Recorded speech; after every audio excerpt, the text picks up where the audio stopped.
Il a participé aux discussions sur la Constitution avec l'Union nationale à Québec. 20 ans plus tard, il bouclait ce chapitre par l'accord du lac Meach avec les conservateurs à Ottawa.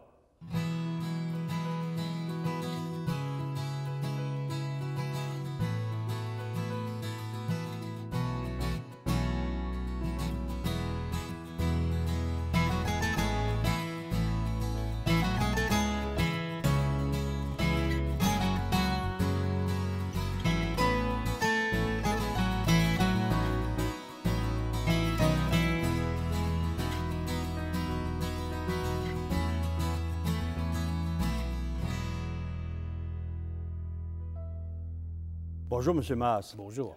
M. Masse, durant cette période-là, 70-73, au tout début, il y a eu ce qu'on a appelé la crise d'octobre 70, les enlèvements, les assassinats. Comment vous avez vécu cette période-là?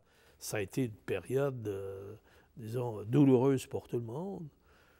Ottawa et Trudeau en profitent pour imposer les mesures de guerre, ce qui était totalement disproportionné. On l'a su et aujourd'hui, historiquement, on le réalise, mais qui cassait également une deuxième fois. Alors, on a cassé le Québec d'après-Expo jusqu'à un certain point devant cette réalité-là et tout le monde en a eu des conséquences. Mais ça a été une période difficile qui a marqué longtemps toute la question constitutionnelle, la peur qui est restée là devant les options du Parti québécois, a joué également de ce côté-là. Et ça a été malheureux, mais c'est une période importante de notre histoire. Mais est-ce que vous êtes resté amer de cette période-là, là, 70-73, une période en opposition, il faut le dire? Non, je n'ai pas été amer. Non, je me suis beaucoup intéressé à la réforme électorale. J'ai déposé un document de près d'une centaine de pages au comité parlementaire qui s'occupait de ça. Et puis, j'ai été actif avec les gens dans mon comté. On a développé des projets. J'étais plus près des électeurs. Mais ce qui s'est produit également, c'est que la réforme de la carte électorale a changé les comtés. Et notre comté a été divisé. La partie du bas s'est en allée avec Joliette. La partie du nord s'est en allée avec un autre comté dans la région de Sainte-Agathe. Mais rendait le comté de Joliette extraordinairement intéressant parce que toute la partie bleue, que je mettrai entre guillemets, se retrouvait à Joliette. Donc, c'était un comté intéressant. Mais quand est arrivé 73, je ne me sentais pas du tout le goût de me présenter comme indépendant. Je ne voyais pas au nom de quelle mission, au nom de quel programme. Et j'ai annoncé suffisamment avant que je ne me représentais pas pour permettre à ceux qui voulaient le faire de pouvoir le faire. Et je considérais qu'après toutes ces années-là, compte tenu de l'âge que j'avais, c'était pas une méchante idée que de prendre le large un peu, de se distancer de toute cette période-là, de renouer des liens avec la famille qui, évidemment, paye un coût important, surtout les enfants, et de faire autre chose. Vous aviez prévu la défaite du gouvernement de l'Union nationale en 70. Est-ce que vous aviez prévu la disparition du parti en 73? Non, je n'avais pas prévu la disparition du parti. On ne prévoit pas ce genre de choses-là parce que ça apparaît tellement gros. Mais l'Union nationale est passée des années de Duplessis là, à 54, 55, 51 %, puis ça a descendu tout le long. Et Johnson, 40 % Bertrand, déjà 23 %. Mais Loubier, ils ont fini avec 4 points, quasiment 9, quasiment 5 %. Mais quand même, il n'y avait plus, à partir de là, c'était disparu.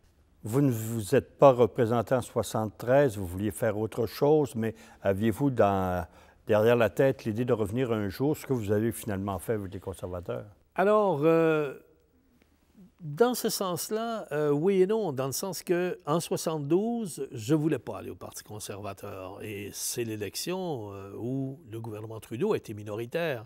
Et déjà, à ce moment-là, c'était 1 an après le congrès de nomination que j'avais perdu, les conservateurs se cherchaient des candidats avec une certaine crédibilité au Québec, qui est évident. Je veux dire, bon, alors, ils m'en ont parlé, mais moi, je me sentais trop près encore de l'action ici. Je voulais la terminer, mais je ne me sentais pas mûr pour aller député à Ottawa, dans le Parti conservateur. Je veux dire, c'était un dossier pour moi tout à fait nouveau, très éloigné de mes propres perceptions. Et j'ai laissé passer.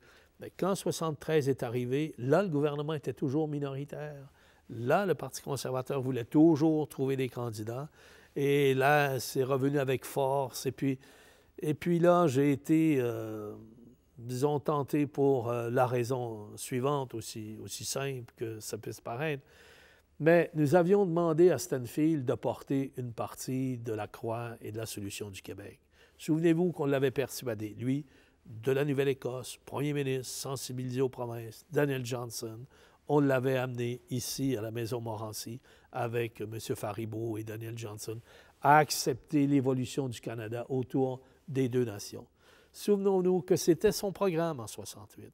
Souvenons-nous que les Québécois avaient massivement, beaucoup plus que le Canada anglais, voté pour Trudeau. Et là, cet homme avait besoin d'aide. C'était toujours son programme.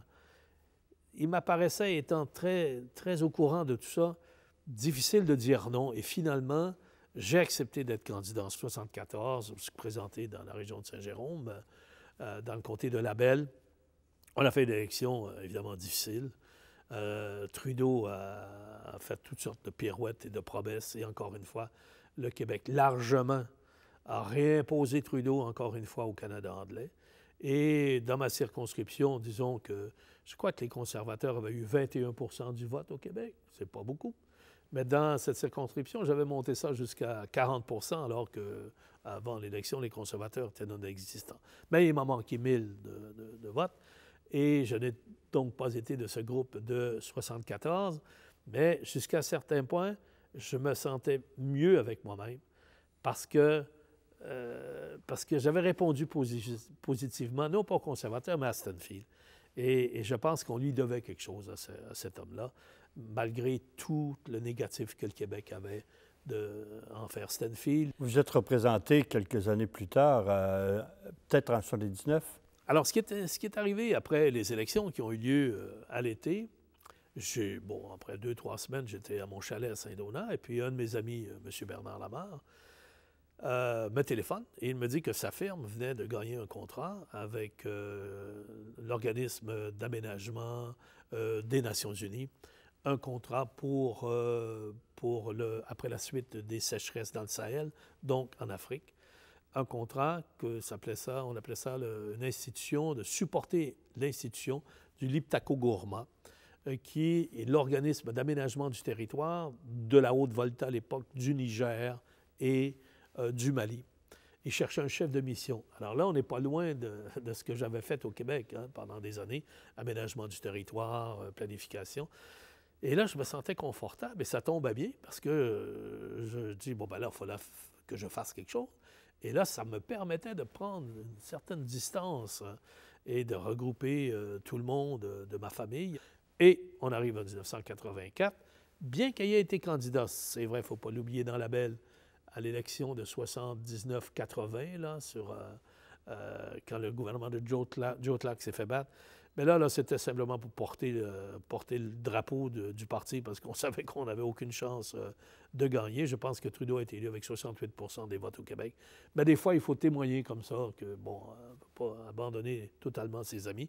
Mais là, j'avais aucune chance de gagner et je le savais. Mais à partir de là, je suis retourné là où j'étais. Et en 84, là, c'était un autre monde. Qu'est-ce qui vous a amené à être candidat en 84 sur Brian Mulroney? Et pourquoi Thetford Mines, la région de Thetford Mines, plutôt que votre région là, de la Naudière? Alors, 84, donc ayant été... j'avais payé mon dû au Parti conservateur. J'avais quand même été élu, c'est-à-dire pas élu, mais candidat 2 fois. Et pour moi, la page était tournée. Bon, et c'était une autre équipe qui se présentait. Et Rodrigue Pajot, avec qui j'avais beaucoup fait de politique au Québec, était devenu organisateur pour le Québec pour Brian Mulroney. Et lui-même convenait qu'au fond, là, il fallait passer le flambeau à d'autres, là, que j'avais fait ma part et j'avais droit à ma tranquillité de citoyen. Au moment du déclenchement des élections par Turner, en début de juillet, fin juin, début juillet, j'étais à la pêche au saumon du côté du Pacifique. Et on a pris à la radio, parce qu'on était sur des barques flottantes là, pour la pêche au saumon. Et on avait des nouvelles que par la radio. Alors, on a capté la chose, mais bon, enfin, oui, peut-être qu'il y avait des élections, mais ce n'était pas ma préoccupation. Ma préoccupation, c'était de prendre du saumon. Le lendemain, le téléphone sonne. Et là, c'est un téléphone qui nous était transmis par un téléphone radio. C'est Pajot qui rappelait. Il faut absolument que tu reviennes à Montréal. Mulroney veut te voir. Il a besoin de candidats. Alors, je dis, écoute, là, je dis, les élections, ça va quand même durer quelques semaines. Moi, il me reste 2-3 jours de pêche. Dans mon idée, il voulait que j'aille les aider. Sur le plan de l'organisation, on prendra là où on est rendu. Hein. Non, non, non, il faut absolument que tu viennes. Mais on ne pouvait pas avoir une conversation intelligente à travers, quasiment publique, à travers ces systèmes de téléphone radio. Bon, ben, j'ai dit, très bien, je vais y aller. Malheureusement, le lendemain, je suis parti, j'ai laissé mes saumons dans l'océan. Et en arrivant à Montréal, tout de suite, Pajot, il faut absolument que tu t'en ailles à Stornoway, la maison de chef d'opposition, mais on veut te voir absolument. Alors, moi, j'y allais parce que, bon, à un moment donné, il y a des choses que tu ne peux pas ne pas faire. Alors, je suis allé le rencontrer, puis là, il faut faire quelque chose, on a besoin de candidats. Il n'y a pas beaucoup de candidats qui connaissent la politique, puis tout ça. Puis... Mais en parlant avec Pajot, j'avais réalisé qu'au fond, tous les comtés étaient plus ou moins occupés au Québec. Donc, il y avait peu de comtés qui restaient. Il n'y avait que le comté de Frontenac. Le comté de Frontenac, j'avais regardé la veille rapidement quand est-ce qu'avait été élu le conservateur. La dernière fois, c'était en 1894, à l'époque du gouvernement de Johnny MacDonald. Donc, les racines des conservateurs dans Frontenac étaient profondes, mais n'étaient pas beaucoup d'actualité. Qu'à l'élection précédente, le conservateur n'avait eu que 15 % des votes. Il avait fini troisième. Moi, je me suis dit, on a peu de chances de se faire élire. Alors, j'étais plus à l'aise de discuter avec Mulroney, puis de finir par dire, bon, ben écoutez, il n'y a pas de comté, en avez-vous un pour essayer de vous aider, étant convaincu qu'au fond, ça ne pouvait pas arriver, ça ne pouvait réellement pas arriver, mais que je n'aurais pas choqué Brian si jamais été élu, etc. Parce que c'était quand même un ami. On avait travaillé ensemble plusieurs fois depuis quelques années. Alors, c'est comme ça que finalement, je me suis retrouvé dans Frontenac. Les élections étaient déjà commencées. Turner, dans les sondages, était loin en avant de Mulroney. Et je suis arrivé là. J'ai commencé à travailler avec quelques éléments que le parti avait. Et je me suis fait prendre au jeu. On a travaillé comme des déchaînés. Et j'ai fini avec 71 % du vote. Alors, j'ai été élu. Évidemment, grâce à toute cette équipe-là, grâce à la campagne de Mulroney, grâce au vote conservateur, ce qui était tout à fait contraire avec... comme quoi, en politique, des fois, vous cherchez à être élu, puis c'est le contraire, puis des fois, c'est le contraire, puis vous êtes élu. La vague qu'on appelle. Alors, au fond, c'est là que j'ai réalisé qu'en politique, on entre par la volonté des autres, et en sortir, quelquefois, c'est par ta propre volonté, c'est plus difficile. Alors là, j'ai été réellement élu par le travail des autres. Et l'élection suivante, d'ailleurs, dans le comté, j'étais rendu à 73 % du vote, comme l'élection suivante à 88. Alors, je remercie beaucoup l'indulgence de ces électeurs-là. Et j'ai beaucoup aimé travailler. C'était complètement dehors des Laurentides. C'était Plessisville, Tête-Fermine, c'était les problèmes d'industrie laitière, le problème des mines d'amiante. Alors, il y a là une population fort intéressante et j'ai beaucoup aimé travailler avec eux. Vos débuts à Ottawa, ça a assez bien fonctionné, mais quand même, vous avez eu des périodes un peu particulières. Surtout, vous avez même été obligé, enfin, vous avez décidé de démissionner en 1985. Oui. Alors, au fond, là, j'avais des actions qui perturbaient la culture, les habitudes, des batailles dans l'industrie du film avec Jack Valency. Alors, j'étais fort actif sur un certain nombre de champs. Et un jour, peut-être à peu près 1 an après mon élection, alors que je rencontrais Mme Jocelyne Ouellette, qui était déléguée générale du Québec à Ottawa, elle était dans mon bureau. Et on m'a demandé de sortir. Mon secrétaire de comté voulait me parler. Je suis allé dans le bureau à côté. Et là, il m'a annoncé que la gendarmerie voulait perquisitionner mon bureau pour y chercher des preuves de malversation durant la campagne électorale. Silence. Moi, je savais que je ne voyais absolument pas qu'est-ce qu'il pouvait y avoir comme preuve. Mais j'ai dit procède, autorise. Je suis retourné dans le bureau. Après ça, avec Mme Ouellette, imperturbable. j'avais une autre responsabilité ministérielle à la suite de celle-là. Et vers midi moins quart, je dis à mon chauffeur, on s'en va rencontrer M. Mulroney. Alors, je l'ai rencontré juste avant qu'il parte pour déjeuner lui-même, et je lui ai annoncé que je démissionnais. Alors, il est tout à fait surpris. Pourquoi? Alors, je lui ai expliqué. Et je lui ai dit que je n'accepterais pas de siéger au cabinet avec quelque formule de chantage de qui que ce soit. Parce que je ne savais pas d'où venait le coup. Mais je savais qu'il n'y avait pas lieu de s'énerver. Mais il y a quelqu'un qui voulait. Et je me souvenais de Guy Favreau, et je me souvenais de Jean Marchand, et de plusieurs autres du Québec à Ottawa, à qui, à un moment donné, on a appliqué pression pour les casser. Et moi, je me suis dit, il n'y en est pas question. Je n'accepterai pas de siéger au cabinet avec qui que ce soit dans mon dos. J'ai démissionné. Mais là, la pression était sur la gendarmerie royale. C'était à eux de faire la preuve maintenant. Alors, preuve qui n'a pas été faite. 2 mois après, je suis revenu au cabinet, assermenté. Mais là, je suis rentré plus fort auprès de mes collègues anglophones. J'avais agi comme un vrai politicien anglais. Je veux dire, responsable, démissionne, ce que les autres ne faisaient pas à Ottawa depuis quelques années. Alors, pour eux, là, j'ai obtenu tout d'un coup un statut réellement de senior. Et puis ça m'a aidé jusqu'à la fin. Là, j'ai pu continuer à défendre mes politiques, mais avec énormément de crédibilité de la part de mes collègues. Alors, au fond, cette démission-là m'a beaucoup aidé. Quel genre de relation vous aviez avec M. Mulroney? Excellente, parce que, d'abord, on se connaissait depuis très longtemps. Mulroney avait commencé sa politique un peu avec l'Union nationale, à l'époque de Johnson, avec quelques éléments anglais de la région de Montréal. Il n'était pas nombreux. Alors, il avait fait ses études ici à Laval, donc il était près de l'Union nationale.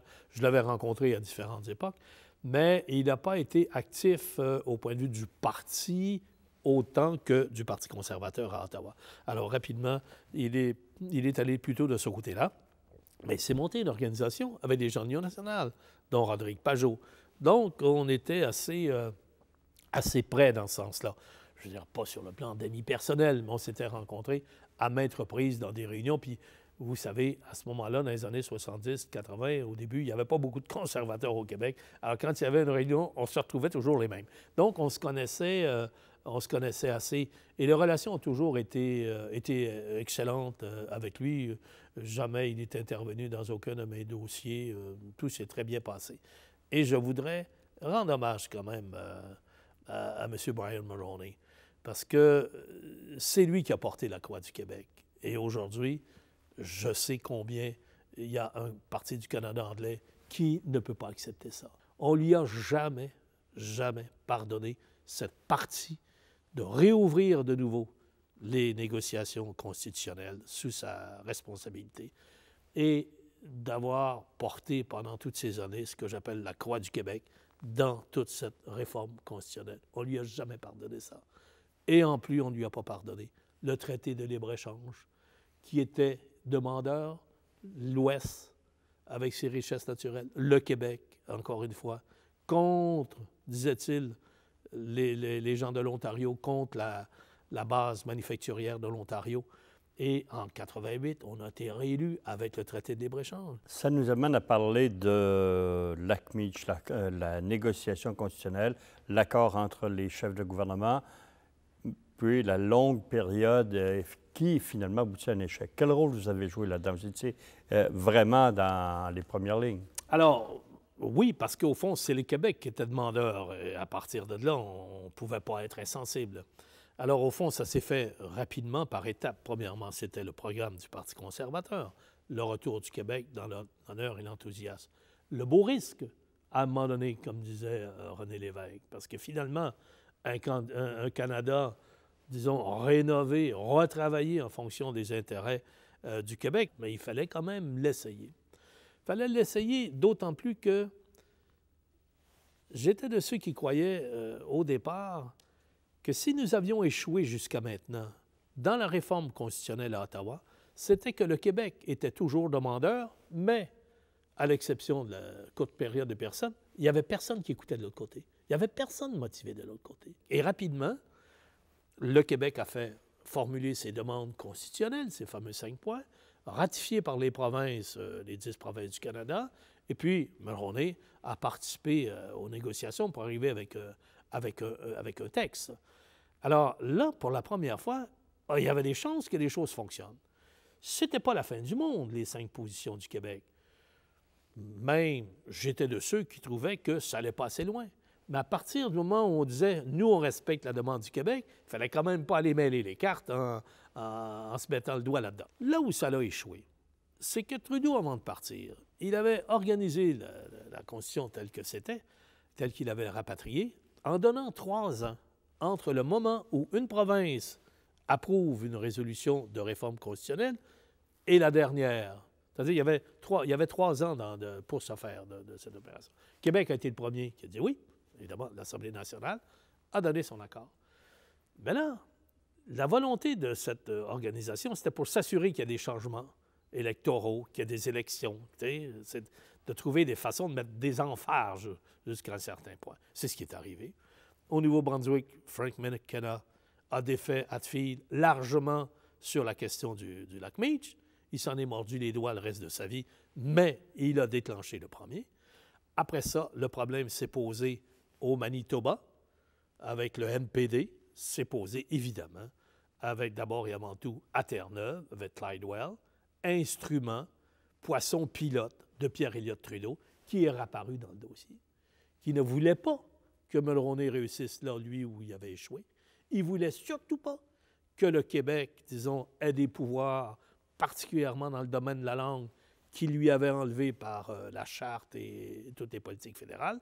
Alors, il a tout fait, il est réapparu, il a remonté son équipe. Donc, il a réussi à faire dérailler le lac Meech. La reprise avec Charlottetown n'était pas l'affaire du siècle. Il a été défait dans toutes les provinces. Et de toute façon, ça terminait. Et ça terminait probablement pour très longtemps. Toute réforme constitutionnelle pouvant satisfaire un dossier ou une approche québécoise. Depuis ce temps-là, on tourne en rond. On tourne en rond sans arrêt. Et le Canada anglais, pendant ce temps-là, puisqu'on ne surveille pas beaucoup ce qui se passe à côté, parce que dans notre esprit, ça n'existe pas le Canada, à partir des années 60, il s'est donné tranquillement l'idée d'être une nation. Il a d'abord changé ses emblèmes. Souvenons-nous ça. God Save the Queen au Canada. On a changé la poste royale en poste canadienne. Ottawa s'est donné un drapeau, comme le Québec s'en est donné. Alors, tout à fait, tout un ensemble de symboles. Alors, on est dans ça, là. On est dans une forme de cul-de-sac où tout le monde tourne en rond, mais pendant ce temps-là, le Canada se développe et le Canada anglais en est très fier. Et il nous dit, si c'est bon pour moi, c'est bon pour vous. Voilà où on en est. Et voilà pourquoi ils ne veulent pas de réforme constitutionnelle. Pour eux, ils n'en ont pas besoin. Est-ce que ça vous rend inquiet pour l'avenir du Québec sur le plan culturel, linguistique et d'identité? Je peux dire que ça fait 400 ans que ça existe. Je ne connais pas l'avenir. Mais on restera toujours dans une situation fragile. On restera toujours un peuple inquiet de ces questions-là. Et malheureusement, on est dans une période où l'État intervient de moins en moins et ça peut être dangereux. On ne peut pas, parce que perdre le français, ce n'est pas uniquement perdre la langue, c'est perdre une grande possibilité de se développer économiquement. Alors, il y a toutes sortes de raisons et c'est capital le français ici. En 1993, vous ne vous êtes pas représenté. Est-ce que c'est parce que vous appréhendiez la défaite ou pour une autre raison? Non, en 1993, lorsque j'ai décidé de ne pas me représenter, Mme Campbell était loin en avant dans les sondages et tous croyaient qu'elle pouvait largement gagner. Mais la campagne électorale a été un échec total pour elle et finalement Chrétien a été élu. Donc, ce n'est pas pour cette raison-là. Mais moi, j'étais allé à Ottawa, souvenons-nous, là, en 1984, largement pour les réformes constitutionnelles. Ça l'avait totalement échoué. Même l'idée d'avoir un parti sympathique formant le gouvernement à Ottawa, encore une fois, ça n'avait pas réussi. Alors, je ne voyais pas beaucoup d'intérêt à poursuivre une carrière à Ottawa qui avait d'abord été pour des raisons constitutionnelles. Alors, bon, l'âge de la retraite approchait, puis moi, j'ai dit, écoutez, Je vais laisser le fauteuil avant même de quitter parce que j'ai laissé le Défense nationale en janvier. Les élections ont eu lieu à l'automne pour permettre au premier ministre de renouveler quelques éléments de son cabinet. Et voilà, c'est comme ça que je me retirais. Je ne suis pas négatif à ce qui s'est fait à Ottawa, sauf qu'on a lamentablement échoué, pas simplement moi, mais le Québec et le Parti conservateur, à réformer la Constitution. Et comme rôle de député, vous l'avez exercé, rôle de député et rôle de ministre à Québec et à Ottawa. Quelle différence vous avez vue autant dans l'exécution quotidienne de vos fonctions que du pouvoir que vous pouvez avoir? Oui, comme député et comme ministre, là, à Québec et à Ottawa, il y a quand même assez de différences. D'abord, les citoyens, les électeurs sont plus intéressés aux juridictions québécoises parce qu'elles sont plus près de lui. L'éducation, les hôpitaux, la voirie, la richesse naturelle, enfin tout ce qui touche sa culture, tout ce qui touche sa vie quotidienne, c'est la juridiction québécoise. La juridiction fédérale, c'est des choses plus loin et à plus long terme. La défense nationale, les affaires extérieures, la définition des orientations politiques du Canada, la gestion du spectre dans le domaine de la radio-télévision, etc., etc. Donc, il n'y a pas le même répondant chez les lecteurs. Et lorsque, comme député fédéral, vous vous promenez dans mon comté, vous faites des assemblées, c'est très, très rare que quelqu'un pose une question sur une juridiction qui est la vôtre. Ils vont vous parler de l'éducation, ils vont parler de leur vie, et leur vie, c'est d'abord Québec, c'est pas d'abord Ottawa. Et ça fait une différence parce qu'il faut trouver une raison d'être efficace, qu'on peut les aider de toutes sortes de façons, parce que c'est développé aussi beaucoup de programmes conjoints fédéral-provincial. Pour un député, est-ce que la machine est plus lourde à Ottawa pour faire connaître les besoins de votre circonscription, les besoins de vos électeurs, que ça peut l'être à Québec? C'est un peu bizarre, mais moi, je répondrais non, parce que le poids d'un ministre à Ottawa m'apparaît plus pesant dans son ministère que le poids d'un ministre québécois. Je vais vous donner un exemple. Je crois, jusqu'à récemment, je me demande si ce n'est pas encore assez, un ministre au Québec peut dégager jusqu'à 10 000 $ sans l'autorisation du Conseil du Trésor. Bien, moi, je dois vous admettre que comme ministre de la Défense, ça allait jusqu'à 100 millions. Alors, ça vous donne un peu le poids du ministre, là. Différence, le petit 10 000 $ et le 100 millions, là. C'est sûr que la Défense nationale, c'est un peu particulier, mais ça montre quand même que le poids n'est pas le même. Et j'ai toujours eu l'impression qu'un ministre qui a décidé de ses politiques, qui sait exactement ce qu'il veut, va l'obtenir plus facilement à Ottawa qu'à Québec. Vous avez rempli quand même d'autres fonctions, entre autres des fonctions diplomatiques de délégué général du Québec à Paris, ce qui est un poste quand même assez prestigieux. Dans quelles circonstances vous êtes arrivé là? J'ai été actif durant le référendum. J'ai accompagné M. Parizeau à quelques reprises. Et il avait toujours été convenu, sans que ce soit discuté, mais c'était dans la logique des choses, de reprendre le service après le référendum au même poste. Mais les choses étant telles, après le référendum, M. Parizeau avait perdu, que lorsque le secrétaire général lui a proposé, tel qu'il avait été convenu dans les jours précédents, ma nomination, il a hésité, il dit non, c'est pas ça qu'il faut faire, il faut l'envoyer à Paris. Il faut témoigner à Paris qu'on ne baisse pas les bras. Alors, téléphone-lui, demande-lui s'il est prêt à aller à Paris. Alors, il me téléphone, j'étais chez moi. Ah ben, j'ai dit, écoutez, un peu de réflexion, je vais en parler à mon épouse puis à mon entourage. Alors, on est tous tombés d'accord. C'est comme ça que j'ai été délégué du Québec à Paris. Merci, M. Mars. Merci.